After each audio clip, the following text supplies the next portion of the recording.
Hi, in this video, I am going to show you how to install GCam 9.6 on your Redmi 9A. Step 1.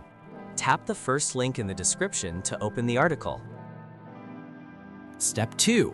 Scroll to the download section and download the GCam APK file.